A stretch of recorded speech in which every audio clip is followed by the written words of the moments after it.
Hi, um, my name is Pino Bethencourt. Welcome to this channel. I recently rebranded this channel to call it Trauma and Leadership. Here you're going to find a lot of content that has been created over the last 2 decades. So you will see me getting old and getting older yet. I'm 53. I'm half Spanish, half Irish. I live in Spain in a village called La Granja de San Ildefonso. It's a village with a huge palace, a 300-year-old palace built by Philip V. And it is about an hour away of Madrid. The subject of my work is trauma and leadership. And I speak from my 21, 22 years of experience as a coach, executive coach, working with large companies and with private individuals, with executives, business people, sports people, artists, people getting divorced, families with trauma, um, board members, advisory boards, teams of executives, doing team building. I've written 5 books. I've created television formats. I've created radio shows. I had my own company. It went bust a long time ago.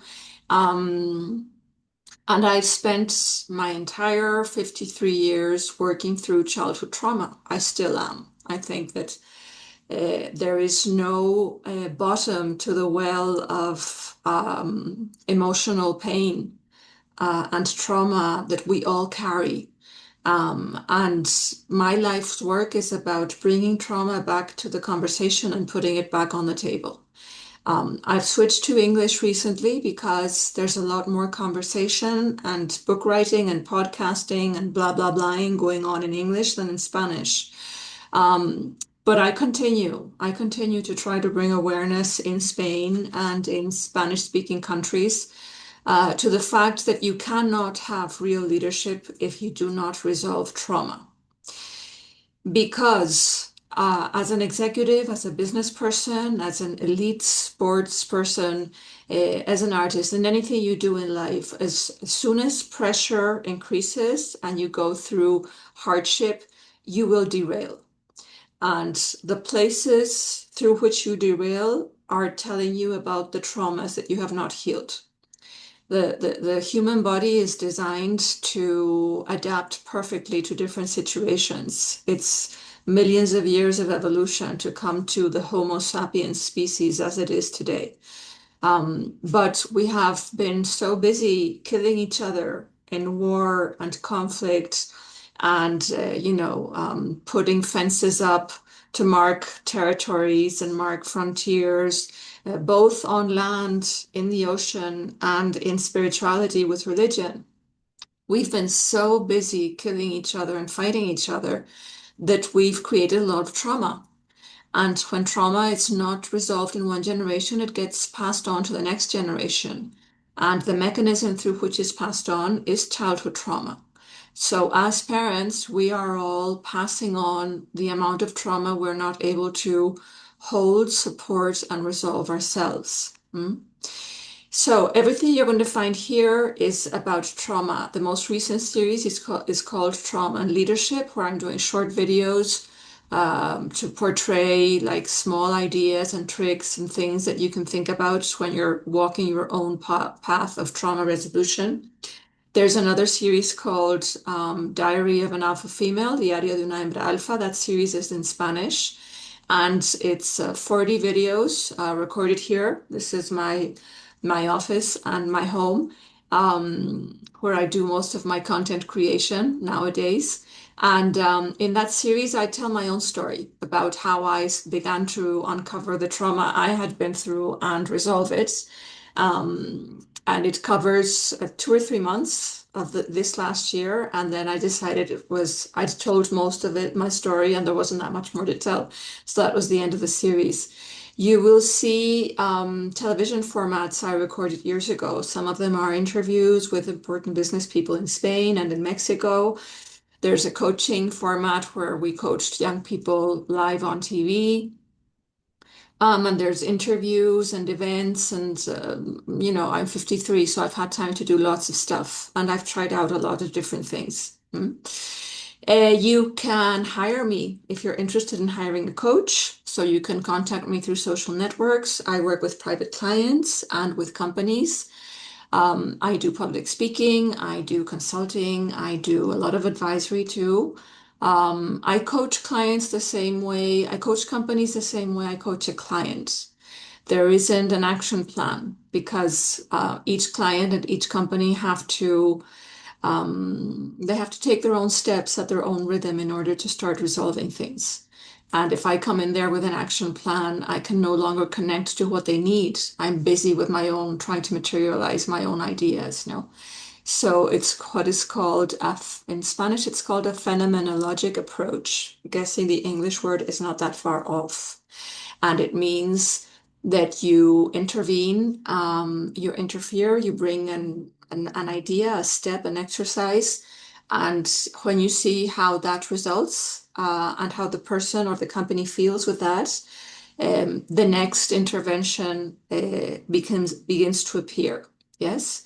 And so it's very much fun. It's very creative and it's very respectful of the pain, the hidden pain that there always is in a person's trauma or in organizational trauma, because we all end up working in companies that reflect the environment, the circumstances where we grew up in, more or less. They feel familiar to us. I call that the type of discomfort we're most comfortable with. And that means that those are the places where we get the most events, repetitions, and opportunities to better understand the trauma we bring and to start to change our response. Mm. I will record a masterclass or two about trauma. My impression is that a lot of the definitions and explanations and books and expert talks that there are out there about trauma are very brainy. We try to put complicated cognitive models on trauma. They're very static and they lose the point. And to me, the main point about trauma is that it is very painful. And the reason we don't solve it quicker is because we cannot um, endure the pain.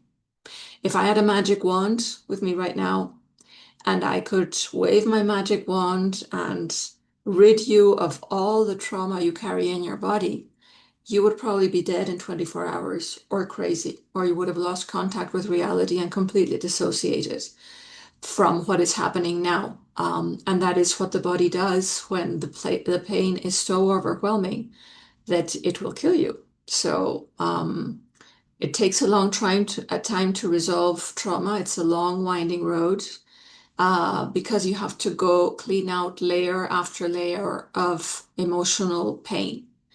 And those emotions are frozen as long as you don't have the resources and the strength and the time and the space to adequately process the pain as it emerges. Yeah. So that's the reason why many people don't remember childhood trauma until decades later. Mm. So that's an introduction to my work and to what you will find here. I write a lot on LinkedIn in Spanish. I write on current topics and try to bring a trauma-informed perspective, or try to explain to people how the things that we see happening in our world today have a lot to do with the trauma each of those actors brings to the table. Um, that's it. Welcome. Google around. I hope you find what you're looking for. If you need more help, drop me a message, and good luck. I strongly believe trauma is a door to greatness.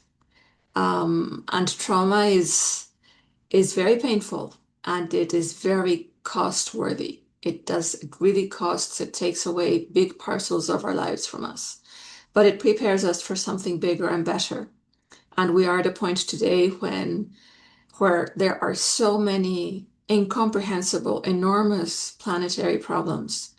They're all symptoms, in fact, of our collective trauma. So you've got 99% of very smart people, entrepreneurs and executives and business people and politicians and activists of all kinds, and they're all trying to go out and solve all of these huge symptoms when they're only the symptoms of our collective trauma. And the way we're going to solve our collective trauma is cleaning out our own personal trauma first. That's the way life works. So, thank you for listening. Thank you for watching. I look forward to hearing your comments and reactions, and I will try to bring the best content I can bring to help you walk your own path of trauma resolution and leadership building, leadership development. Bye. Ah, there we go.